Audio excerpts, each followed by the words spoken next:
और बड़ी खबर इसी से जुड़ी हुई है क्योंकि ये मामला जो है वो लगातार बना हुआ है। इजराइल के गैलिली पर मिसाइल से हमला हुआ है। हिजबुल्लाह ने गैलिली पर मिसाइल दागी हैं और इजराइल के ठिकानों पर हमला किया गया है। नेहेमिया इलाके में भी हिजबुल्लाह ने अटैक किया है और हिजबुल्लाह ने भारी नुकसान का दावा किया है। हिजबुल्लाह ने कहा है कि इजराइल को भारी नुकसान हुआ है। इजराइल के गैलिली पर मिसाइल से हमला किया गया और गैलिली पर कई सारी मिसाइलें दागी गई हैं, ताबड़तोड़ मिसाइलें दागी गई हैं। इसके अलावा नेहेमिया इलाके में भी हिजबुल्लाह ने अटैक किया है। भारी नुकसान का दावा यहां पर किया जा रहा है। ये हिजबुल्लाह की तरफ से भारी नुकसान का आंकलन किया जा रहा है और उनकी तरफ से दावा भी किया गया है।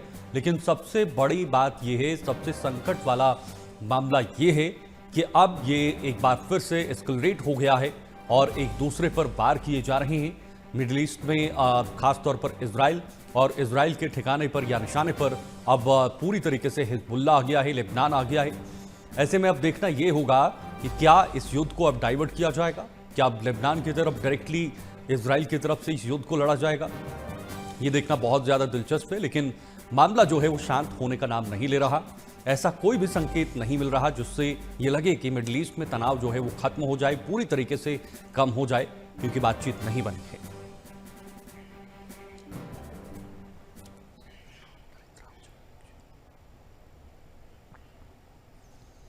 इसी पर बातचीत के लिए हमारे साथ इस वक्त एक खास मेहमान जुड़ रहे हैं। नरेंद्र आहूजा विवेक जी हमारे साथ जुड़ रहे हैं। मैं सीधे उनका रुख करना चाहूँगा और इस खास खबर पर आज बातचीत करेंगे और ये भी समझने की कोशिश करेंगे कि आखिर कैसे इस पूरे मामले को ठंडा किया जा सकता है, कैसे इसको शांत किया जा सकता है, जो होते हुए नजर नहीं आ रहा है।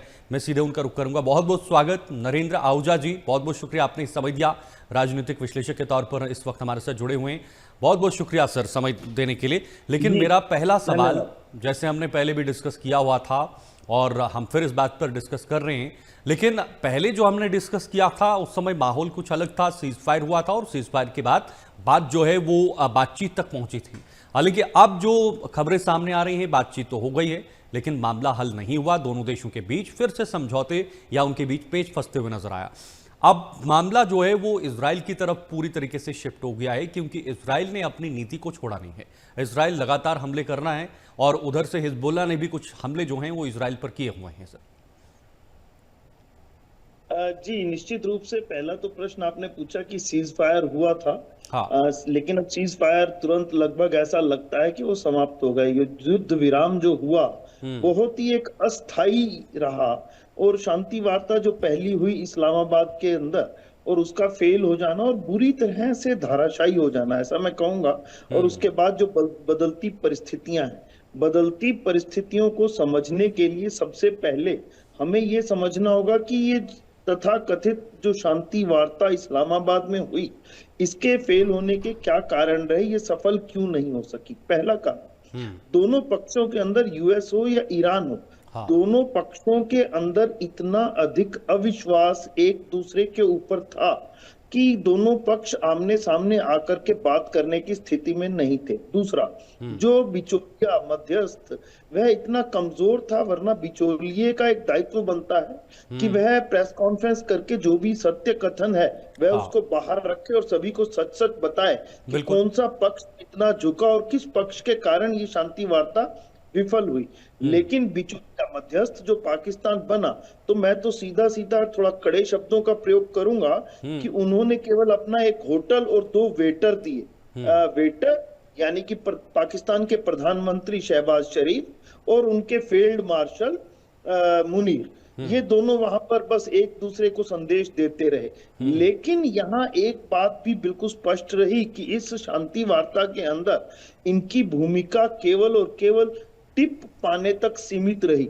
इनका ये प्रयास रहा कि हम किसी भी तरह से राष्ट्रपति ट्रंप को खुश करें और उनके बेटे का जो कारोबार पाकिस्तान के अंदर उन्होंने कहा है कि वह क्रिप्टो करेंसी का कारोबार करेंगे। ये आपको एक वायरल तस्वीर ध्यान में आएगी। हाँ। जब शहबाज शरीफ और मुनीर एक सूटकेस लेकर के ऐसे जैसे सेल्समैन जाते हैं, कुछ उसमें पत्थर डाल करके ले गए थे और उन्होंने कहा कि ये हमारे यहाँ पाए जाने वाले वो रेयर अर्थ मिनरल्स हैं और आप आइए और ये तथाकथित रूप से जो बहुत ही डिस्टर्ब्ड एरिया है बलूचिस्तान, उसको शांत भी कीजिए और वहां से जितनी मर्जी माइनिंग कीजिए। तो एक तरह से उन्होंने अपने बलूचिस्तान के एरिया को बेच दिया। तो मध्यस्थ बिल्कुल भी निष्पक्ष नहीं रहा। ये भी एक कारण रहा कि ये वार्ता विफल हुई। तीसरा कारण रहा कि हार्मुज पर टोल, अमेरिका चाहता था या तो इस टोल के अंदर अमेरिका का भी हिस्सा हो, यानी कट मनी अमेरिका को भी मिले, और दूसरा अमेरिका ये चाहता था कि टोल बिल्कुल ना लगे और ईरान तो किसी भी कीमत पर टोल की वसूली ना करे। तीसरा कारण रहा कि जो न्यूक्लियर डील है जो ओबामा ने की थी किसी समय में, जिसमें से ट्रंप बाहर निकल आए, और जो मुख्य कारण बना इस हमले का, वह संवर्धित न्यूक्लियर मटेरियल यूरेनियम, वह अमेरिका को वापस सौंपा जाए, जिसके लिए ईरान कतई तैयार नहीं था। फिर ईरान की मांग थी कि कंपनसेशन मिले, जितने भी नुकसान उनके हुए हैं इस अवैध रूप से उन पर किए गए हमले का। और आपने एक और देखा कि जब ईरानी दल गया वहां पर, अपने विमान पर वो खून सने बच्चों के बस्ते और उनकी फोटोग्राफ रख करके ले गया, और उसने अपने इस शांति वार्ता दल का नाम दिया मीनाब 168। यानी कि मीनाब पर जब यूएस की मिसाइल गिरी और कुछ बच्चे और अध्यापिकाएं, जिनकी संख्या 168 बताई गई, और उन सभी की फोटो लगा करके उनके खून सने बस्ते ले जा करके ईरान ने एक सख्त संदेश दिया कि आपने हमारे यहाँ मानवता का संहार किया है, नरसंहार किया है, और आप उसके दोषी हैं। और फिर ईरान की एक और मांग थी कि इस पूरे प्रकरण में, शांति वार्ता में, जब तक आप लेबनान पर इजराइल के हमले बंद नहीं करवाते तब तक इस वार्ता को कोई तात्पर्य नहीं है। क्योंकि चाहे वो हिजबुल्लाह हो, चाहे वो गाजा में मिलने वाला हमास हो, जिन्होंने इजराइल पर हमला किया और ये गाजा का प्रकरण प्रारंभ हुआ और गाजा पर में नरसंहार प्रारंभ हुआ, चाहे वो यमन के हूती हो, इन तीनों को प्रॉक्सी संगठन जो ईरान के हैं, जिनको वो कहता है कि ये तो हमारे फ्रंटियर ऑर्गेनाइजेशंस हैं और जो ईरान इजराइल को खत्म करने के लिए बनाए गए हैं, जब तक इनको भी बीच में नहीं लिया जाता, शांति वार्ता बहुपक्षीय नहीं होती। अर्थात इजराइल, यूएस, ईरान और हिजबुल्लाह, हमास और हूती को भी बीच में शामिल नहीं किया जाता, सभी पक्ष मिलकर के नहीं बैठते, तब तक शांति वार्ता का कोई तात्पर्य नहीं रहता था। ईरान ने कानूनी आश्वासन मांगा कि आगे उस पर भविष्य में हमले नहीं होंगे, इसका एक आश्वासन दिया जाए, जो अमेरिका देने में बिल्कुल असमर्थ था, क्योंकि अमेरिका के कई बार कहने के बावजूद इजराइल ने अपने हमले लेबनान पर और खासतौर पर दक्षिणी लेबनान के हिजबुल्लाह के ठिकानों पर बिल्कुल बंद नहीं किए। और फिर अंततः राष्ट्रपति ट्रंप को एक और यू टर्न, जो रोजाना सुबह दोपहर शाम वो यू टर्न लेते हैं, तो उन्हें एक और यू टर्न लेना पड़ा कि नहीं, लेबनान इस शांति वार्ता में फिलहाल शामिल नहीं है, हम लेबनान और इजराइल की शांति वार्ता वाशिंगटन में आयोजित करवाएंगे। जो कि बिल्कुल ये एक आंखों में धूल झोंकने के समान था, क्योंकि हिजबुल्लाह वहां का स्टेट प्लेयर नहीं है, वो एक्स्ट्रा प्लेयर है। और यदि आप लेबनान के प्रधानमंत्री से बात करते हैं, तो वह प्रधानमंत्री हिजबुल्लाह के मामले में कोई भी आश्वासन इजराइल को देने में असमर्थ है, क्योंकि हिजबुल्लाह लेबनान की सरकार के अंतर्गत नहीं आता है। फिर ईरान का एक और भी था कि अमेरिकी बेसिस जितने भी हैं मिडल ईस्ट में, जो कि ईरान के लिए खतरा बने हुए हैं, वो उनको बंद करे।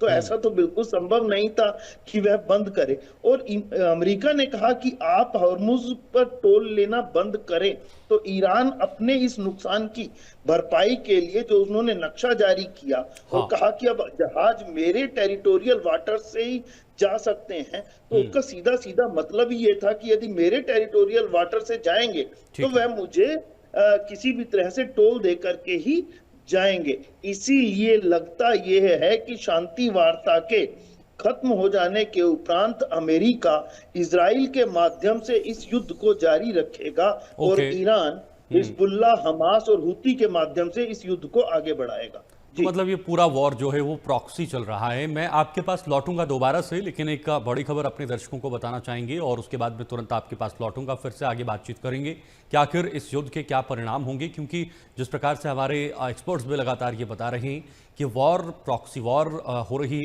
अलग अलग देशों के अलग अलग संगठनों के जरिए इस लड़ाई को लड़ा जा सकता है। और इधर ईरान और इजराइल का जो एजेंडा है वो कट टू कट क्लियर है। इजराइल पर ईरान की तरफ से हमला किया जा सकता है या ईरान की यह मंशा भी रही है।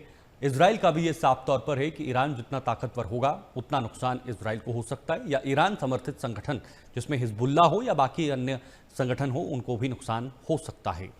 तो ऐसे में अब देखना ये होगा कि क्या ये मामला अब शिफ्ट कहीं और हो रहा है या अमेरिका फिर से इस दलदल में कूदेगा और इस दलदल में फंसेगा। हालांकि हॉर्मुज़ स्ट्रेट को लेकर कुछ खबरें सामने आ रही है और मैं इस वक्त आपको एक बड़ी खबर बताना चाहूँगा जिस खबर के जरिए आप ये समझेंगे। बड़ी खबर, हॉर्मुज़ को लेकर राष्ट्रपति ट्रंप का नया बयान सामने आया है।